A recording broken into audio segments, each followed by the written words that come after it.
Well stock market अभी लगातार down जा रहा है। अगर निफ्टी और बैंक निफ्टी की बात की जाए तो बैंक निफ्टी लगभग अपने टॉप से 11% तक डाउन है। वहीं कल ही इसमें 800 पॉइंट का फॉल देखा गया है।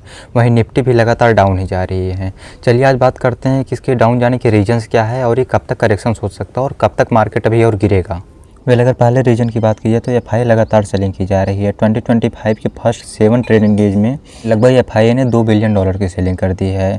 और उसके सेलिंग करने के रीजंस यही है कि वीकली जो है स्लो जीडीपी है इंडिया की और डॉलर के मुकाबले रुपी बहुत ही सस्ता है या फिर रुपी का प्राइस लगातार डाउन जाते जा रहे हैं और वो अपने पैसे निकाल कर चाइना और यूएस के मार्केट में डाल रहे हैं। ये तो पहला रीज़न था जो मैंने आपको बताया कि एफआई लगातार सेलिंग कर रहा है।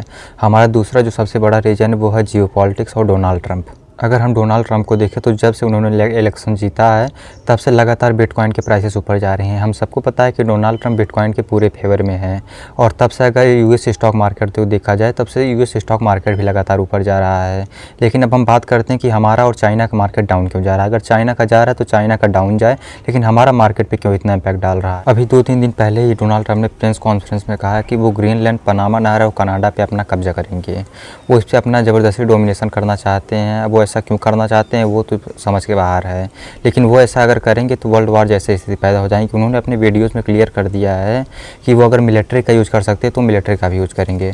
हम सबको पता है कि डोनाल्ड ट्रंप को इन्वायरमेंट से कोई लेना देना नहीं। उन्हें क्लियरली कह दिया कि ड्रिल जहाँ भी क्रूड ऑयल या ऑयल निकलेगा वहाँ पे वो ड्रिल करेंगे, चाहे वो इन्वायरमेंट को इससे कितना ही पॉल्यूशन हो। हम ग्रीनलैंड की बात करें तो ग्रीनलैंड में ऑयल एंड नेचुरल रिसोर्सेज का एक बहुत ही ज़्यादा भंडार है।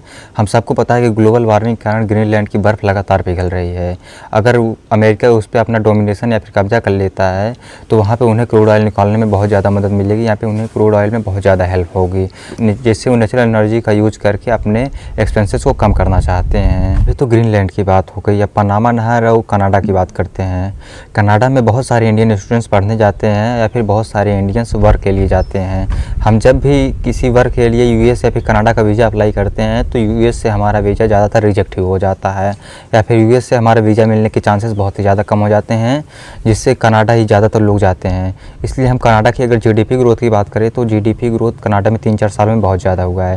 जो भी इंडियंस वहाँ जाते हैं वो यहाँ पर होम खरीदते हैं या फिर जो स्टूडेंट पढ़ने जाते हैं वहाँ पर कॉलेज की एक बहुत ही बड़ी अमाउंट में फ़ीस देते हैं, जिससे वहाँ पर खर्चा होता है और वहाँ की जीडीपी बढ़ती है, जो कि हम पिछले 3-4 सालों में देख रहे हैं कनाडा में।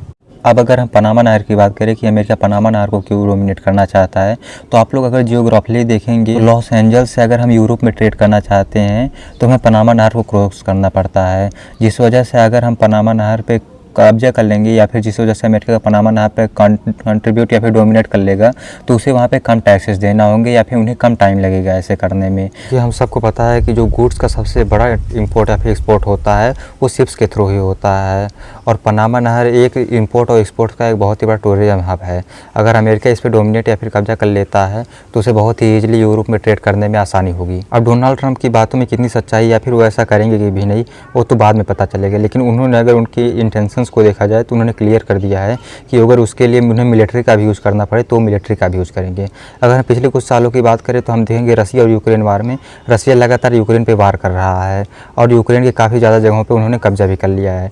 तो क्या ऐसा रुख डोनाल्ड ट्रंप भी अपना सकते हैं ऐसे जगहों पर? और ये हम सबको पता है कि अमेरिका क्रूड ऑयल के लिए कुछ भी कर सकता है। अब अगर हम लोग फिर से इन्वेस्टिंग की बात करें तो इन्वेस्टिंग में आप लोग को अभी डरने की कोई ज़रूरत नहीं है। अगर आप लोग भले ही आपका पोर्टफोलियो भी रेड हो या फिर आप लोग अभी लॉस में हो तो आप लोग पैनिक होकर अपने शेयर्स को बेचिएगा मत। लॉस में जब शेयर मार्केट में प्राइसेस नीचे जाते हैं तो वो सेल करने का नहीं बाई करने का टाइम होता है, ऐसा वारेन बफे जी बोलते हैं।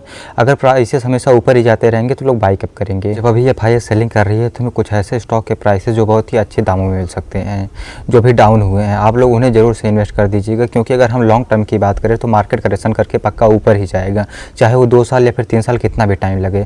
अगर हम पिछले सालों की बात करें तो मार्केट ऊपर ही जा रहा है, मार्केट कभी भी ये जगह रुका नहीं है, मार्केट ऊपर ही जाएगा। और अगर हम लोग शॉर्ट टर्म में बात करें तो आप लोग ट्रेडिंग में स्टॉप लॉस का यूज़ जरूर कीजिए, क्योंकि अभी मार्केट बहुत ही ज़्यादा वोलेटाइल है। हम बजट तक ये कुछ भी नहीं कर सकते कि ऊपर जाएगा या फिर नीचे जाएगा। अगर आप ट्रेडिंग कर रहे हैं तो आप स्टॉप लॉस का जरूर यूज़ कीजिएगा।